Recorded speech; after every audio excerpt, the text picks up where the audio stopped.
Terwille ook van ons, van diegene wat na hierdie video sal kyk en na die kaset sal luister.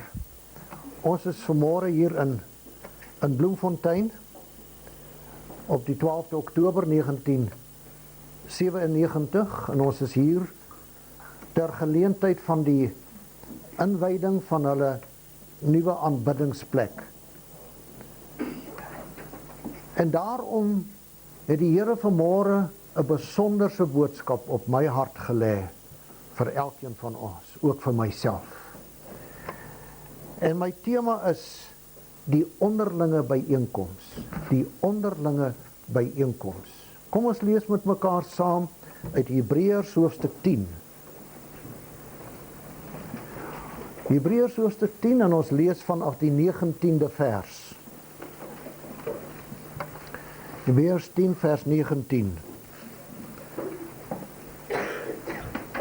Wil u toch werklik waar aandag gee aan elke woord wat ons lees? Dis te wonderlik, u moet daaraan dink, dat hierdie woorde is geïnspireer deur die Heilige Gees.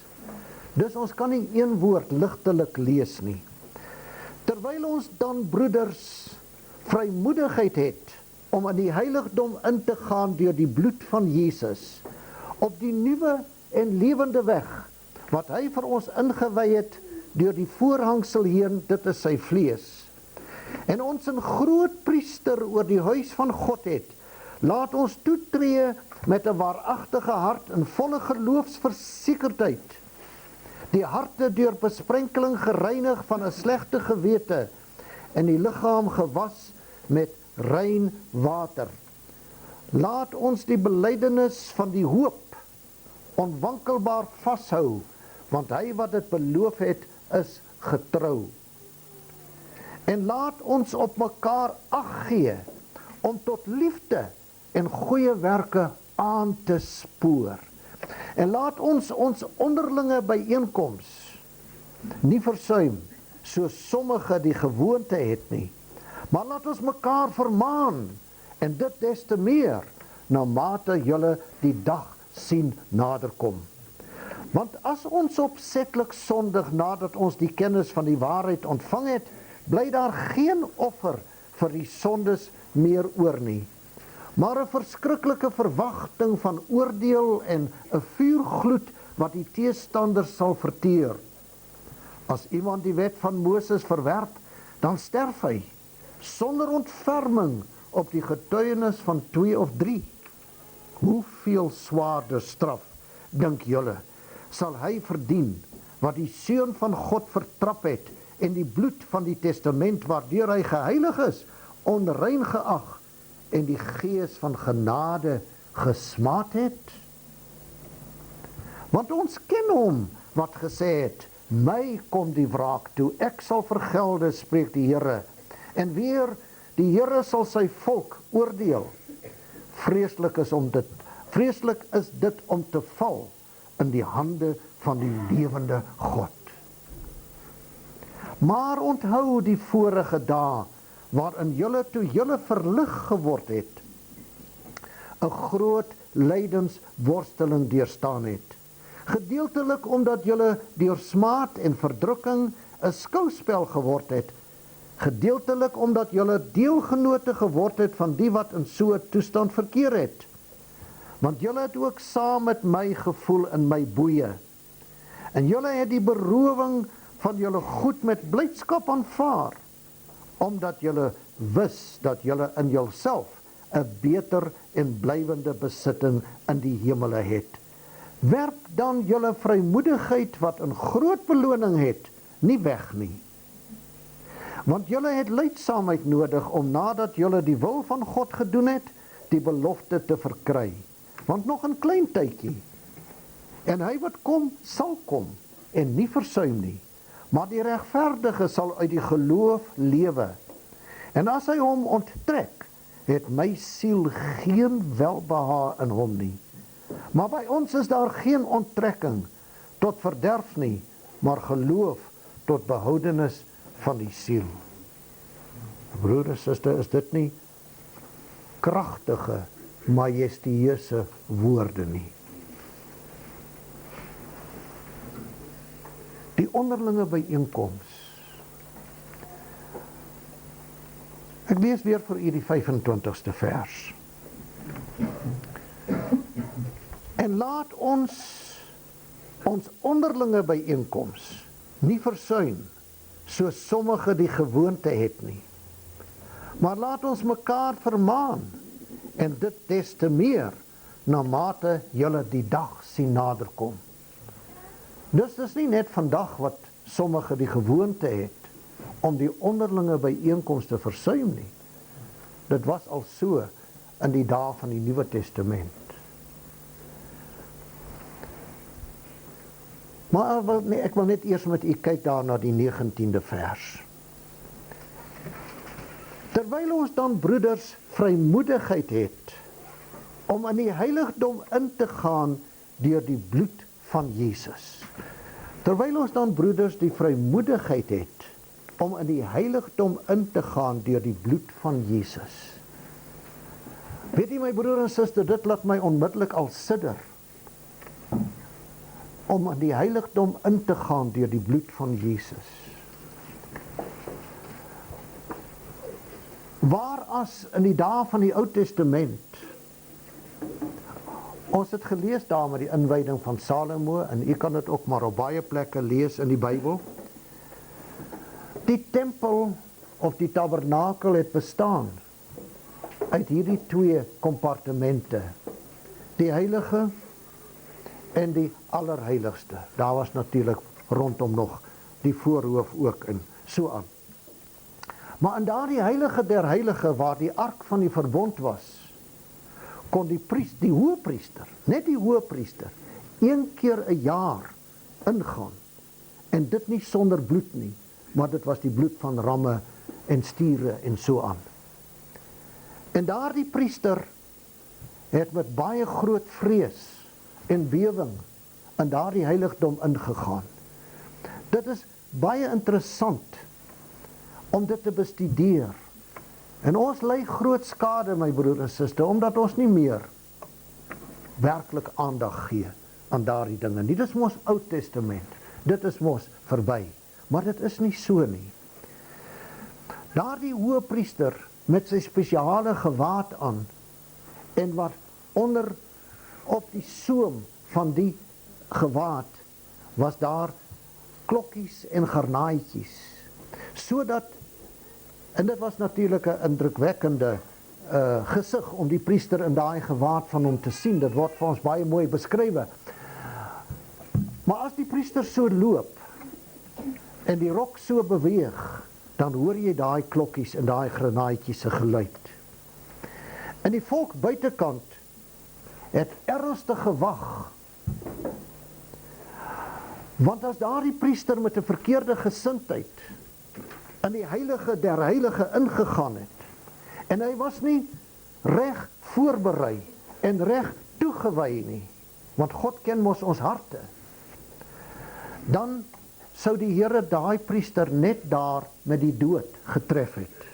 Die volk het dus, as het ware, met hulle hande agter hulle ore gestaan en luister, en hoor of daai klokkies, soos hy beweeg daar voor die ark, en voor die versoendeksel, en voor die gerubs, waar God beloof het dat hy self in sy teenwoordigheid sou neerdaal om daar met die priester gemeenskap te hou, en ook daar die offergawe te ontvang vir die sonde van die volk.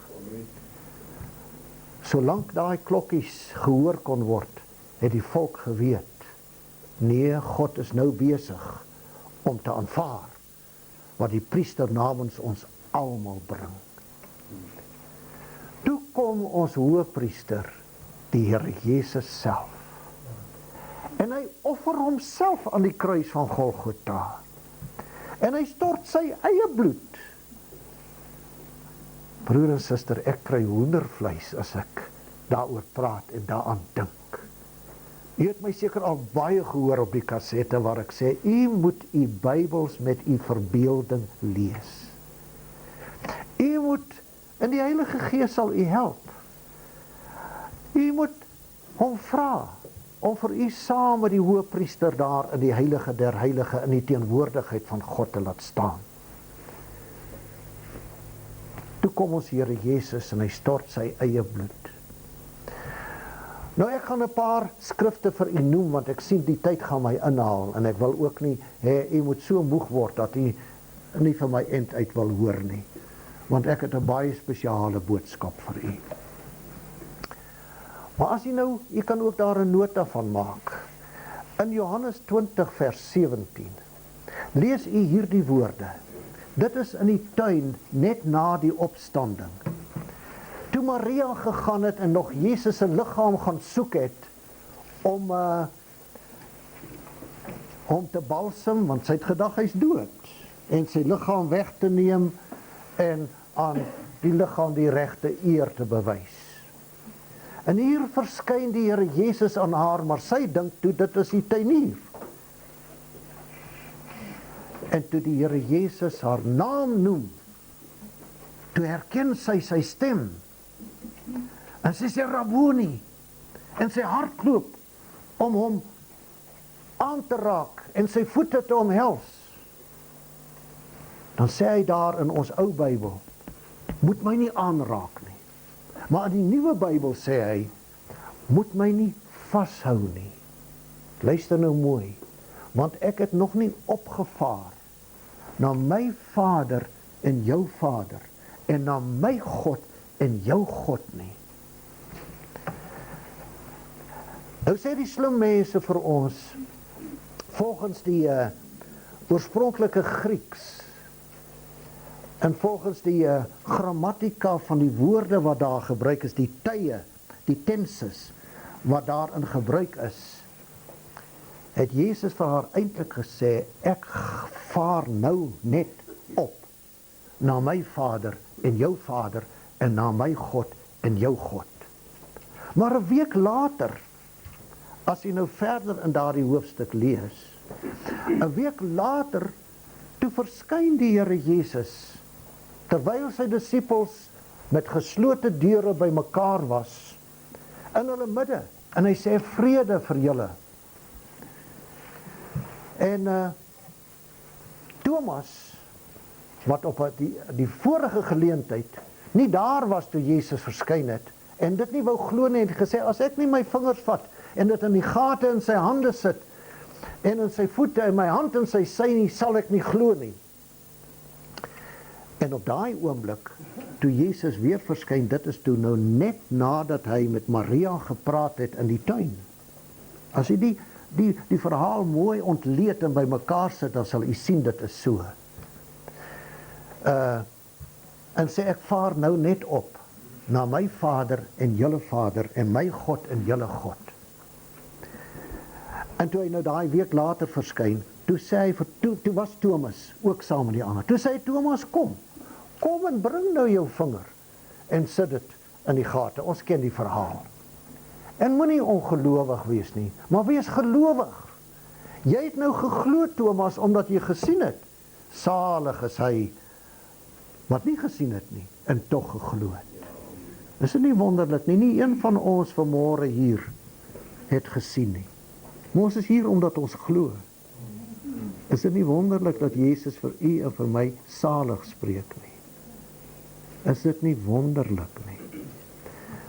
Maar nou my broer en suster, my punt is, wat het gebeur?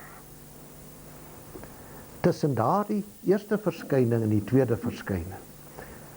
Wat gebeur het is dat Jesus is terug na die volmaakte tabernakel in die hemel. As jy nou Hebreërs mooi lees, en jy lees ook vir Exodus, dan sien jy dat die Here het vir Moses gesê, Moses, jy moet alles maak perfek, soos ek dit vir jou getoon het op die berg. Die tabernakel op aarde was 'n presiese replika van die tabernakel in die hemel. En wat Jesus toe gedoen het, op daardie selfde tyd, toe hy aan die kruis gesterf het, toe skeur die voorhangsel, van bo tot onder. Ons ken daai verhaal ook. En Jesus het sy bloed gestort. Wat hy gedoen het is, Hy het sy bloed geneem, toe hy vir Maria gesê het, moenie nou aan my vat nie, moenie nou vir my vashou nie. Ek is besig om op te vaar. Hy het sy bloed, sy eie bloed geneem, en dit daar in die volmaakte tabernakel voor die Vader in die hemel gaan aanbied. Kom ons kyk weer na wat ons gelees het in Hebreërs hoofstuk 10 vers 19. Terwyl ons dan broeders vrymoedigheid het om in die heiligdom in te gaan deur die bloed van Jesus. Watter heiligdom? Nou nie meer die heiligdom daar agter die voorhangsel nie. Die gordyn is geskeur. Daardie heiligdom is tot niet, want dit was maar 'n tipe. Dit was maar 'n belofte, dit was maar 'n paaiement. Verskoon die Engelse woord, 'n down payment. Dit was 'n paaiement op die volmaakte wat sou kom. Nou het ons ook nie meer 'n hoë priester nodig nie. Ons is nou elkeen 'n priester. Is dit nie heerlik nie?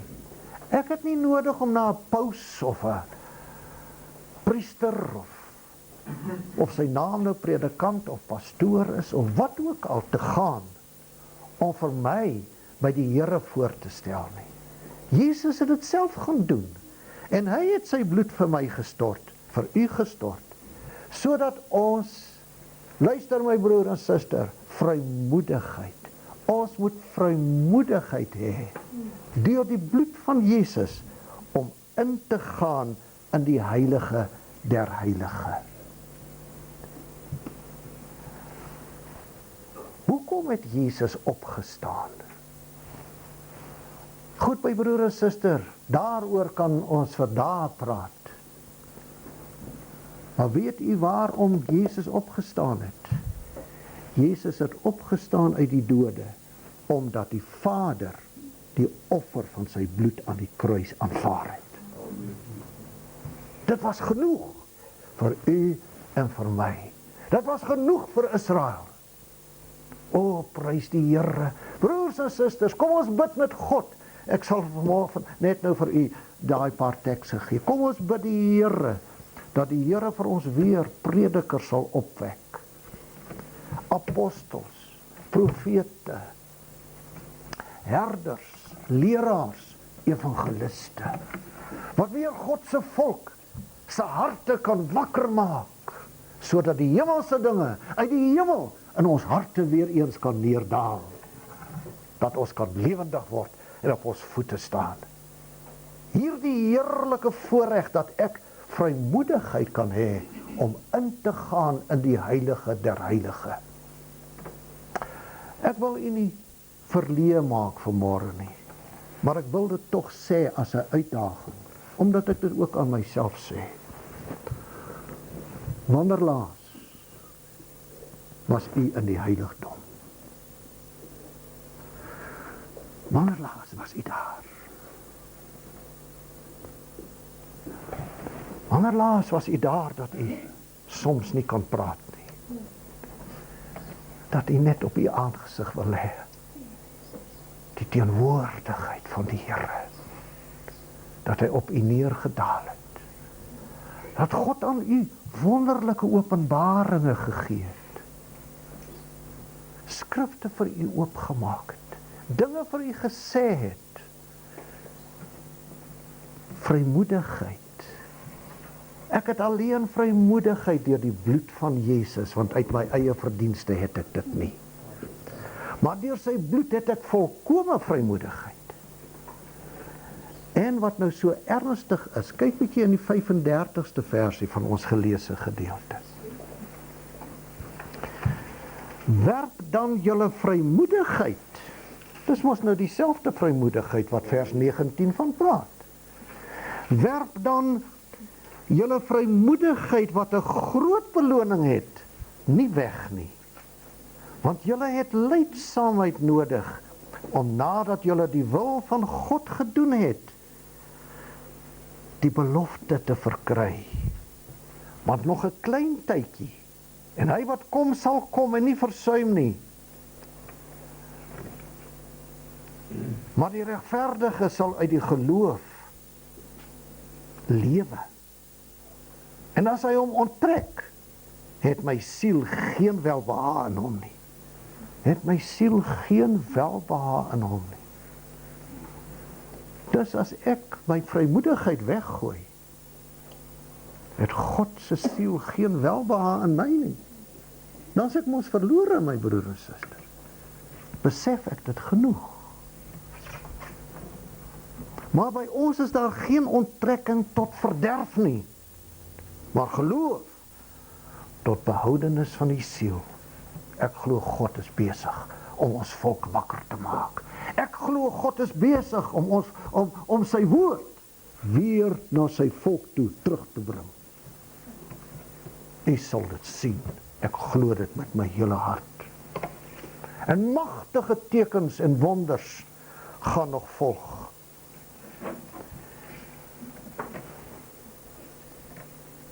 Maar my broer en suster, net 'n woordjie van waarskuwing. Daar gaan nog 'n hele paar waarskuwinge kom. Ek dink ek moet dit met u lees. Ek moet daardie tyd met u neem. Ek lees ook met u Markus 11 vers 25.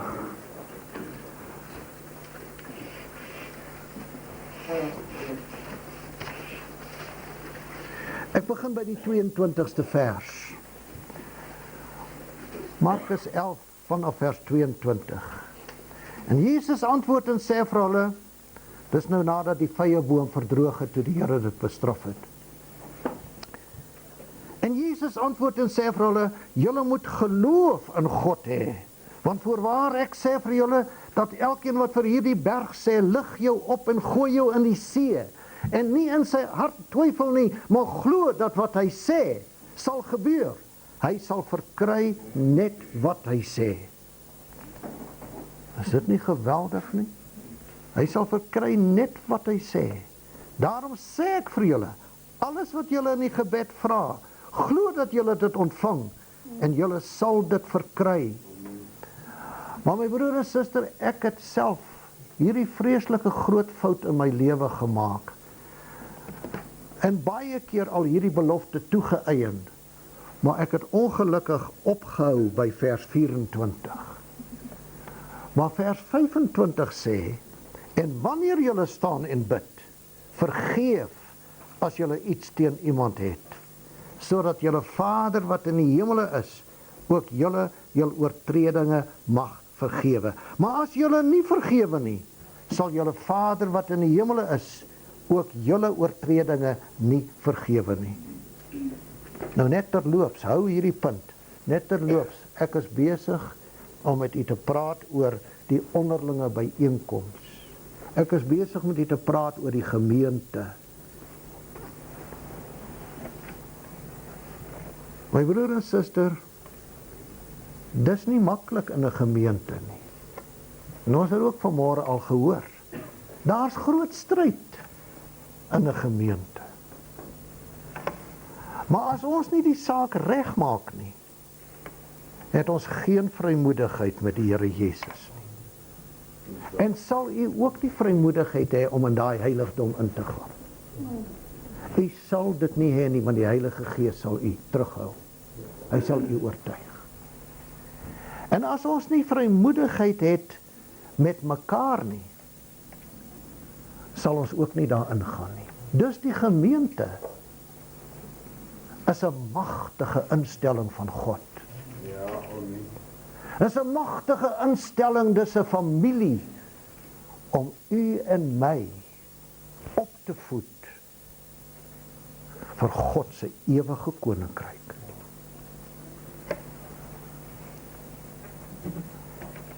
Goed, my broer en suster, dink maar daaroor. Dis wonderlik as ons na die Bybel gaan en ook na ons eie ondervinding. Hierdie ou plekkie het nou al amper groot genoeg geword vanmôre en ons is so 'n klompie hierso, dat ons al amper kan sê hy is al 'n bietjie groter as 'n huisgemeente. Maar hy het as 'n huisgemeente begin. In broer Koot en suster Lenet se huis. En toe daarvandaan of na hierdie huis toe. Maar dit is merkwaardig en daarvoor moet ek ook maar 'n bietjie tyd met u neem deur na 'n paar skrifte te kyk in die dae van die Nuwe Testament. Waar hierdie Hebreërs van praat. U moet mooi kyk wat u gelees het. U weet, dit sê in daai gedeelte wat ons gelees het, hoe daai mense vervolg was. Dit sê en julle het julle die berowing van julle goed met blydskap aangeneem, want julle het 'n beter besitting in die hemele. Kyk hoe word ons goed vandag berowe. God is besig met 'n groot ding. U weet, as jou goed wat jy hard voorgewerk het, en ons moet hard werk vir ons wat ons het. Dit maak jou baie seer, my broer en suster, as jy berowe word. En dan nou nog seer gemaak word ook daarin. En dan ook nog soms doodgemaak word. Dit is hoe hierdie mense gelewe het in daardie tyd. Daar was nie groot kerke nie. Daar was nie swierige geboue nie. Dit was huisgemeentetjies. Want dit het iets gekos om aan 'n gemeente te behoort in daardie tyd. Want jy kon nie aan die gemeente behoort as jy nie aan Jesus behoort het nie. As jy nie vrymoedigheid met die Here Jesus gehad het nie. En jy kon nie vrymoedigheid hê met Jesus, jy kon nie ingaan in die troonkamer as daar iets verkeerd is in jou hart, tussen jou en God, of tussen jou en jou broer nie. Ons kan onsself maar bluf, my broer en suster.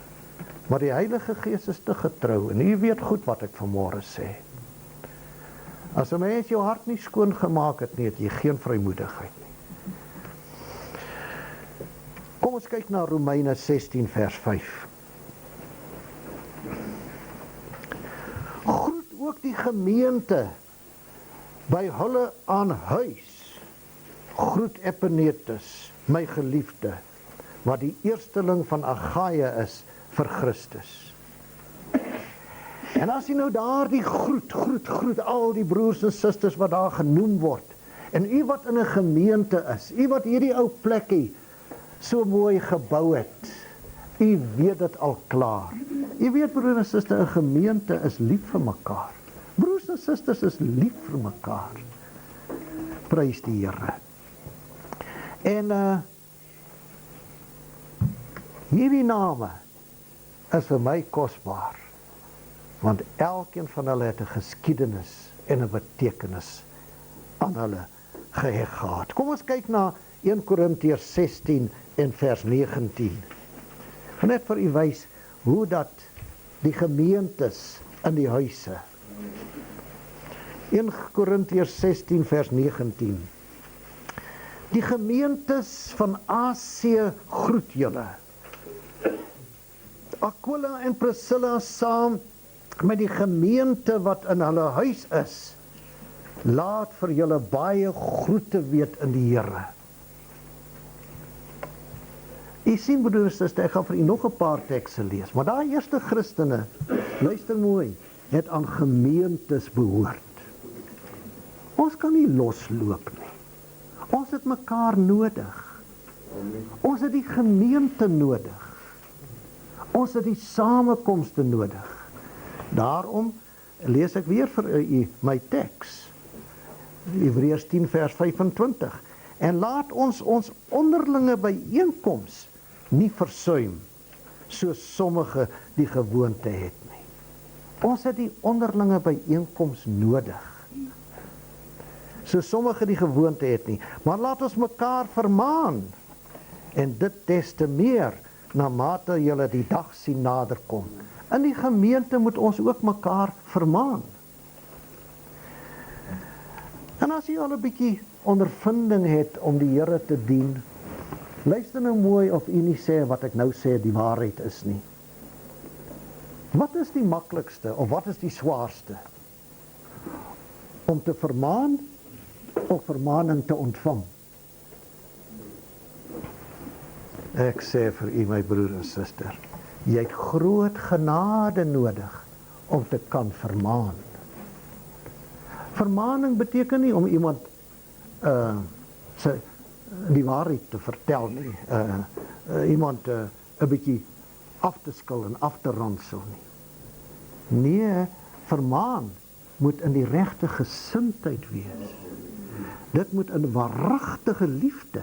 Die persoon wat vermaning uitdeel, moet self magtig voorbereid wees. Hy moet dikwels daar in die heiligdom ingegaan het deur die bloed van Jesus, voordat hy kan vermaan. Net so ook. Hoe baie in 'n gemeente, broer en suster, as jy dan vermaan word, dan neem jy aanstoot. Jy vat jou goedjies en jy loop. Maar waar jy ook geloop het, is jy nie gelukkig nie. Want die vrede van die Here gaan nie saam met jou nie. Jy moet net so voorbereid wees om vermaning te ontvang. Dit kos oefening. En waar kry jy daai oefening?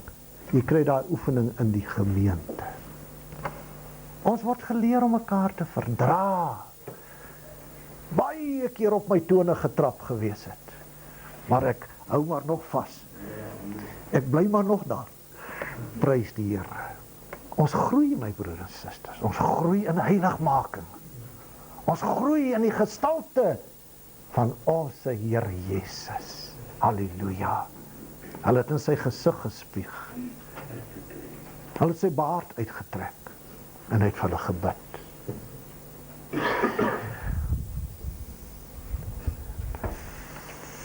Filemon, vers 2. Dis die briefie net voor Hebreërs. En aan Appia, die geliefde suster, en aan Archippus, ons medestryder, en aan die gemeente wat in jou huis is. Die gemeente wat in jou huis is. Nou ja goed, die ander een is Kolossense 4 vers 15. Dis die huisgemeentes. Ek moet myself haas. Nou luister mooi broer en suster. Ek kom nou by 'n baie belangrike punt, nog in hierdie selfde verband. Ek het nou vergeet om te tel hoeveel keer dit in gebede en getuienisse vanmôre genoem was. Matteus 18 verse 19 en 20. As ek hom lees, of u hom lees, sal u sommer dadelik sien wat dit is.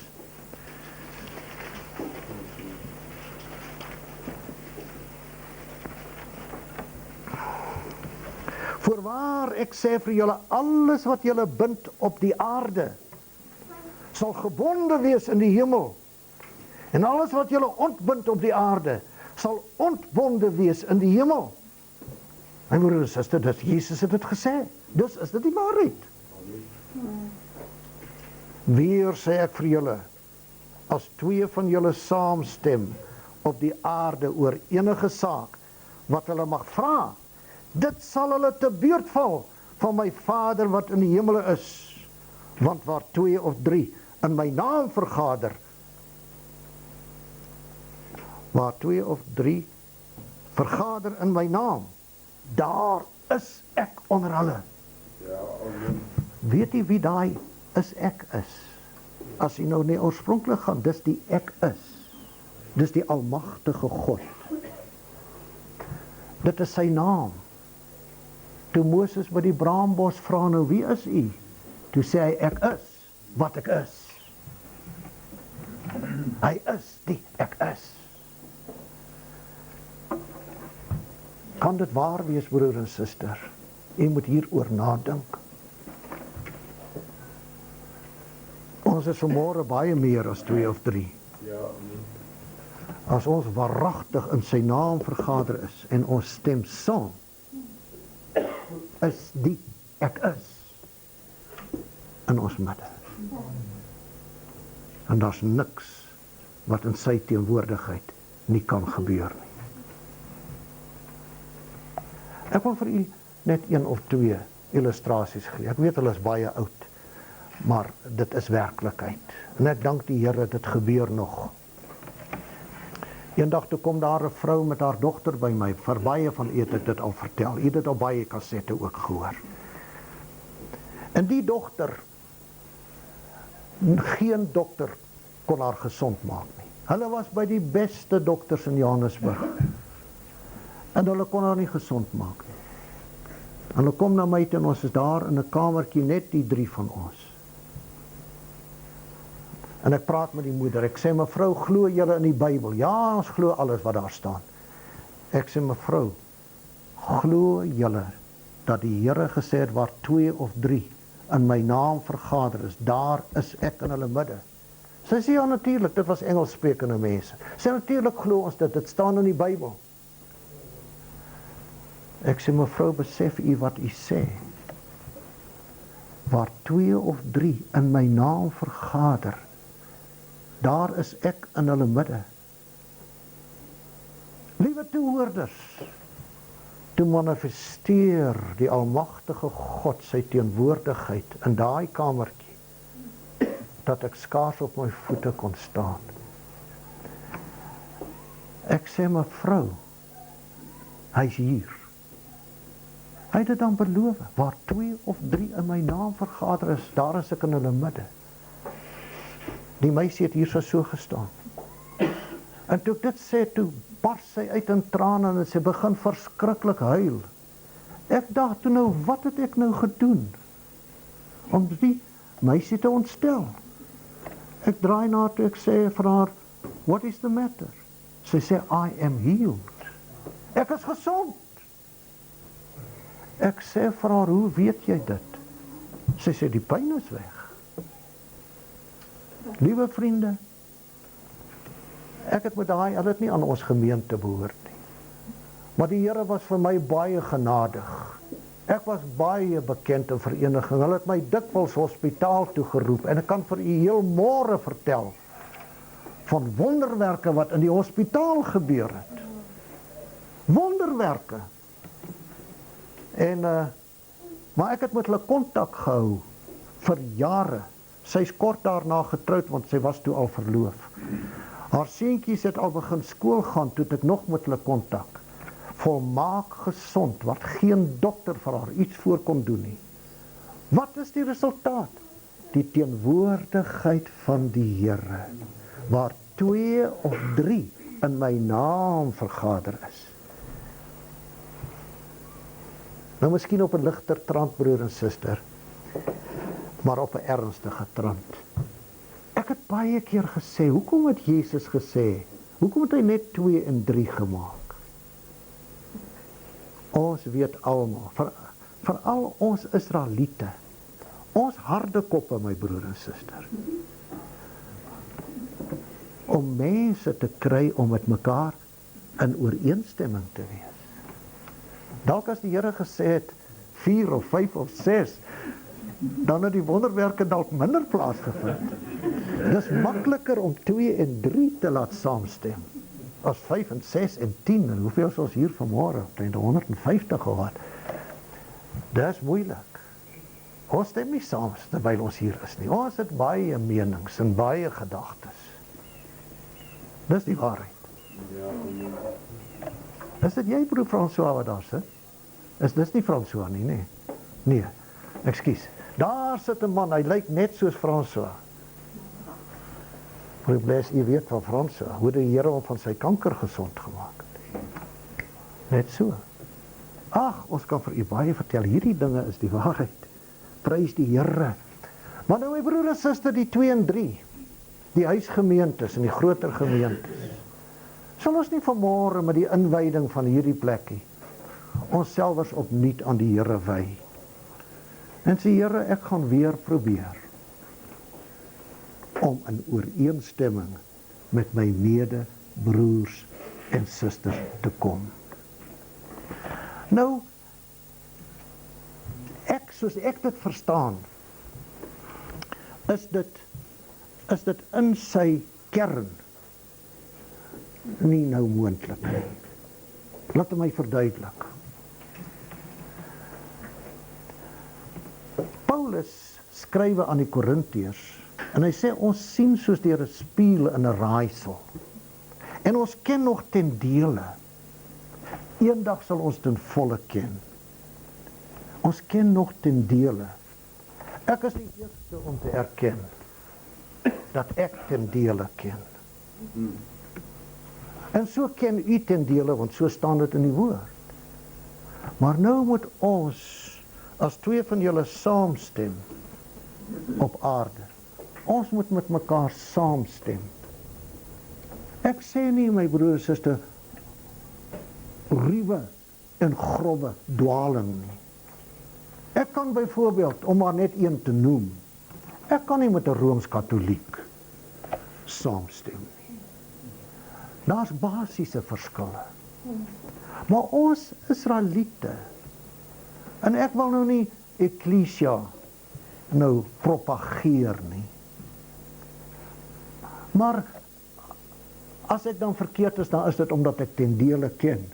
Maar ek voel Ekklesia bied vir ons 'n raamwerk waar ons binne daai raamwerk almal met mekaar kan saamstem. Dat ons die fyner punte waar ons verskil nie op mekaar hoef af te plak nie. Ons kan daaroor bid dat die Here in die volheid van tyd, wat ek glo wat gaan gebeur, wanneer die volheid van die tyd kom, gaan ons almal saamstem. Want dan sal die volle openbaring gekom het. Dan sal die volle Heilige Gees op ons neergedaal het. Maar in hierdie tyd van voorbereiding, wat so 'n kritieke tyd is, kan ons met mekaar saamstem oor die basiese beginsels. Prys die Here. Nou my broer en suster, dit was nog altyd ons Hemelse Vader se bedoeling om by ons te kom bly. Dit was nooit sy bedoeling dat hy daar in die hemel sal wees en ons hier op aarde nie. Weet jy, dit het my nou die dag so getref. Kyk toe die sonde gekom het. Toes Adam en Eva, dit lees ons, dit ken ons van kleins af. Toes Adam en Eva verban, ek wil amper nou 'n ruwe woord gebruik het, hulle was weggejaag uit die tuin van Eden. En daar was engele aangestel om te waak oor die boom van die lewe, dat hulle nie weer kon terugkom nie. Want sê die Here, as hulle weer van die boom van die lewe eet, dan sal hulle dalk eet en vir ewig lewe. En dit kan nie wees nie, want hulle het nou sonde gedoen. Adam en Eva was verban uit die tuin van Eden. Maar hier huiwer ek, omdat ek so die heiligheid daarvan voel. Het jy ooit daaraan gedink, dat God verban was uit die aarde uit? God het teruggegaan hemel toe. En hy het maar van tyd tot tyd die mens besoek. Sy een besoekplek was daar, in die heilige der heilige, op die versoendeksel. Die priester moes spesiaal met bloed van bokke en ramme daar en gaan daar. Dit was 'n God se verteenwoordigheid. Alhoewel God oor die hele aarde is, maar hy woon nie daar nie. Maar dit is hoe hy bedoel het om by ons te woon. Ons ken Genesis 3 vers 8 waar God gewandel het met Adam en Eva in die aandliggie. Nou my broer en suster, dit was nou nie maar net 'n enkele insident nie, ek glo dit was ons Vader se gewoonte om vir sy wandelingkie te gaan. Ons weet mos, ek dink ons het gisteraan daaroor gepraat, hier in die ou Vrystaat en veral daar in die Karoo, is van die wonderlikste tye van die dag, net hierso wanneer die son ondergegaan het. Dan voel dit mos of die vrede van die Here oor die aarde neerdaal. En die koel aandwindjie, die dag was dit tog so warm, die koeligheidjie kom hier later aan. Dan wandel ons Vader met Adam en Eva. Ek glo hy het dit gereeld gedoen. En wat het hulle nie bespreek nie? Wat het hy nie vir Adam en Eva vertel nie? Heerlik en wonderlik. Onse God wil by ons woon.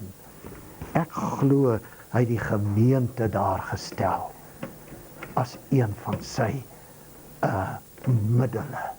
Verskoon tog, ek moet net 'n slukkie water neem. Ek is amper klaar hoor, ek hoop nie u is moeg nie. Ek sien nou maar sommer klaar, ek is baie wat ek vir u wou sê, wat ek maar sal moet laat staan. Ek gaan net vir u dit noem om tyd te spaar. Levitikus 26, dieselfde as Deuteronomium 28, is die hoofstuk waar die Here sy seëninge vir Israel stel as hulle hom gehoorsaam en ook sy strawwe en sy vervloekinge as hulle hom nie gehoorsaam nie. Levitikus 26, Deuteronomium 28. Dan sê hy in die 11de en die 12de vers, as Israel hom gehoorsaam, sal hy onder hulle wandel en in hulle wees. Nou my broer en suster, die Nuwe Testament leer vir ons dat ons die tempel van die Heilige Gees is. Amen.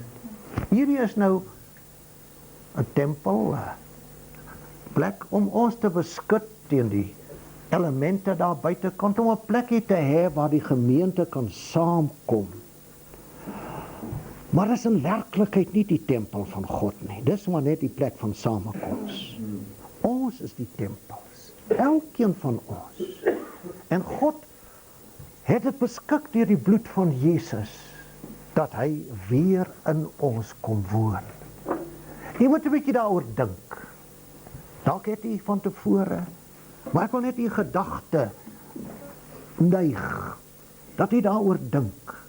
Elkeen van ons, as ons werklike kind van die Here is 'n tempel van die Heilige Gees. Ons het ons eie gedagtes, ons het ons eie belewennisse met die Here. Elke kind van die Here het dit. Jy het jou eie openbaringe wanneer jy jou Bybel lees, dis wonderlik. Maar wanneer ons saamkom, dan bring ons daardie geeste, ek bedoel dit nou nie meervoud, omdat ons in die meervoud is, maar as dieselfde Heilige Gees, wat in elkeen woon, bring ons saam op die plek van samekoms. En wat kan God dan nie vir ons doen nie? En dis hier waar hy dit ook doen. Ons raak maar nog aan die oppervlakte wanneer ons in tale praat, en hoe word dit nie weerstaan nie? Wanneer ons uitlê, hoe word dit nie weerstaan nie? Wat 'n geloof stap het jy nie nodig om dit te doen nie? Hoe min is daar in 'n gemeente wat in tale praat en uitlê en profeteer? Ons behoort dit almal te doen. Amen. Wat 'n wonderlike dag sal dit nie wees nie. Die Here het gesê, ek sal in julle woon en in julle wandel. Levitikus 26. Paulus herhaal dit in 2 Korintiërs hoofstuk 6. En die klimaks van Esegiel 37, dit moet ek maar vir u lees. Ons het nog 10 minute, hoor, dan hou ek op. Esegiel 37. Na die doodsbene wakker geword het en op hulle voete gestaan het. Ek sê vanmôre vir iemand daar voor die deur. Luister net hier na, broers en susters. Verse 11 en 12. Toe sê hy vir my, mensekind, hierdie bene is die hele huis van Israel. Dis ook u en ek. Kyk, hulle sê, ons bene is verdord en ons verwagting is verlore. Dit is klaar met ons. Is dit nie 'n taamlike algemene praat onder ons ou boervolkie nie? Dis klaar met ons nie. Ons is verraai deur ons leiers, ons is in die steek gelaat. Daar's niks, niemand wat jy kan vertrou nie. Ons kultuurverenigings is aan die verbrokkel. Ons kerke is nie wat hulle moet wees nie. En so aan, dis klaar met ons. Dit is wat die Here hier deur Esegiel sê. Dus ons is op daai tydstip. Daarom profeteer. Ons het gehoor vanoggend van profeteer. Ek dink ons moet 'n bietjie meer profeteer oor hierdie doodsbeendere. Ons moet 'n bietjie meer profeteer oor mekaar. Amen. Dink daaroor. Daarom profeteer en sê vir hulle, so spreek die Here. Kyk, ek sal julle grafte oopmaak en julle uit julle grafte laat opkom, o my volk, en ek sal julle bring in die land van Israel. Ons lees hoe dat hierdie bene by mekaar gekom het. Hoe daar vleis en senings op hulle kom. Hoe dat die Here 'n vel oor hulle getrek het. Hoe die Here sy gees oor hulle geblaas het. Ja.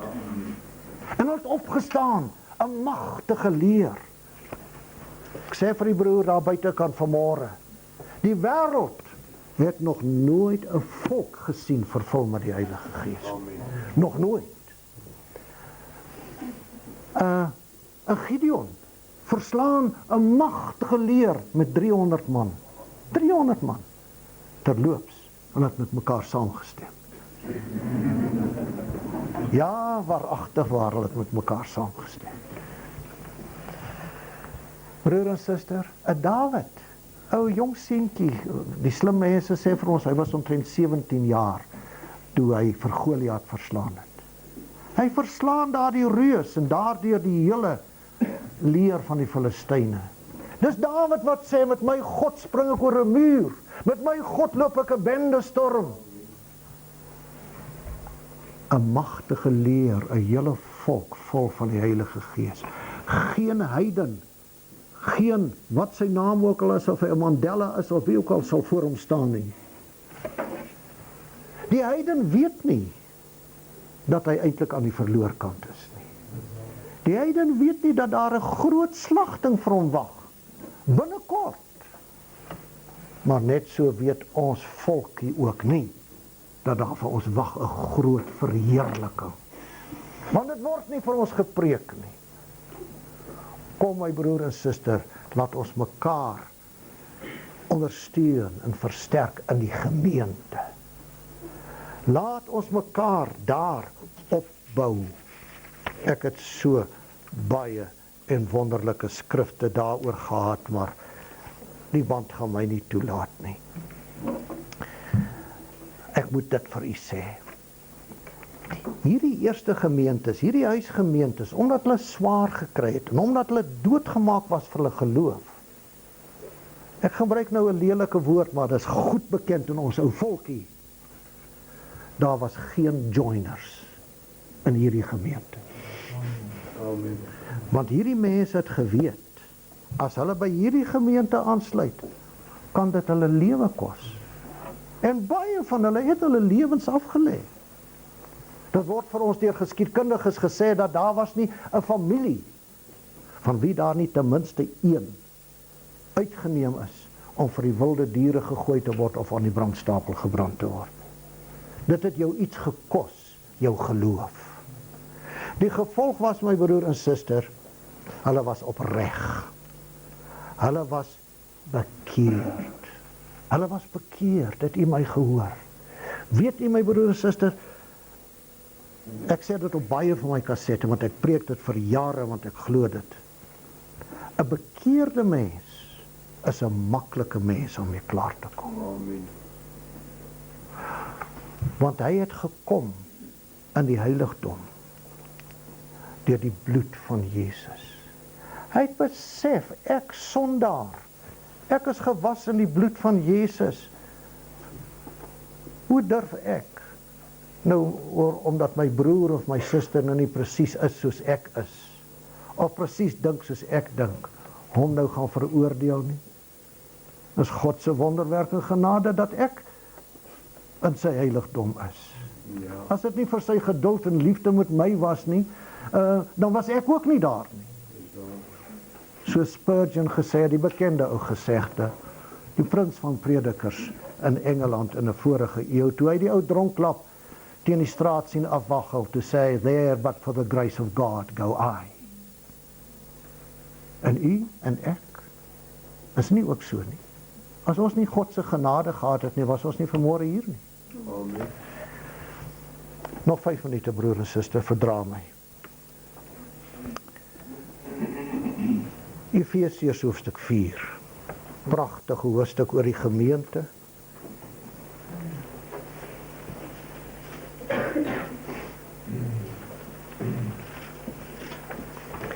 Ek vermaan julle dan, die eerste vers, ek vermaan julle dan, nou kyk, hier's weer vermaaning. En onthou, ons teks het gesê, ons moet die onderlinge byeenkoms nie versuim nie, ons moet hom nie nalat nie, en ons moet mekaar vermaan, siende dat ons die dag sien naderkom. Ek vermaan julle dan, ek, die gevangene in die Here, om te wandel waardig die roeping waarmee julle geroep is, met alle nederigheid en sagmoedigheid, met lankmoedigheid, terwyl julle mekaar in liefde verdra. Het ons nie hier 'n groot probleem nie? dat ons nie mekaar in liefde verdra nie. En ernstig strewe om die eenheid van die Gees te bewaar deur die band van die vrede. Hoe ernstig het u in die verlede daarna gestrewe om die eenheid van die Gees te bewaar? My broer en suster, u moet nou vanmôre eerlik wees met u self. Want hierdie saak gaan om u en om my en op elkeen van ons persoonlik. As ons nie elkeen ernstig strewe om die eenheid van die Gees te bewaar deur die band van die vrede nie, het ons nie 'n gemeente nie. En dis Satan se hoofmetode om ons uitmekaar uit te jaag, omdat hy ons swakhede ken. En wie van ons het nie swakhede nie? Ek het ook swakhede, broer en suster. Ek bely dit elke dag voor die Here en ek vra hom vir genade. En ons kyk ook na die 30ste vers en dan sal ek moet afrond. Efesiërs 4 vers 30. En moenie die Heilige Gees van God bedroef nie, deur wie julle verseël is tot die dag van verlossing. Alle bitterheid en woede en toorn en geskreeu en lastering moet van julle geweer word, saam met alle boosheid. Maar wees vriendelik en vol ontferming teenoor mekaar. Is ons vriendelik? Is ons vol ontferming teenoor mekaar? Vergeef mekaar, soos God ook in Christus julle vergewe het. My broer en suster, haal uit daardie gruwe. Haal uit daai dinge wat vir u uit mekaar uithou. Ons sal nooit erns kom daarmee nie.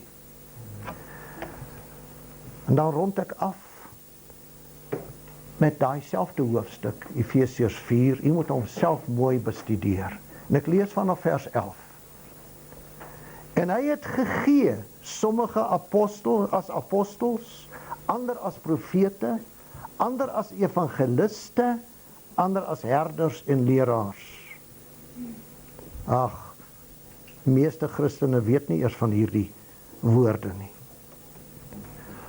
Om die heiliges toe te rus vir hulle dienswerk, dus ons het hulle nodig, tot opbouing van die liggaam van Christus, dit is die gemeente, tot ons almal kom tot die eenheid van die geloof, en van die kennis van die Seun van God, tot 'n volwasse man, en die mate van die volle grootte van Christus.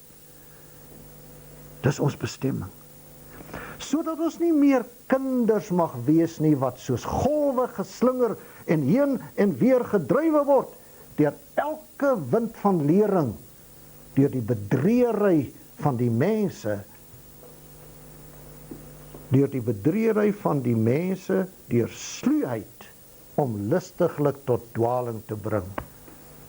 Kan jy dit dink, dat daar in die prediking en in die bediening lustigheid en sluiheid is om tot dwaling te bring? Ja, verseker.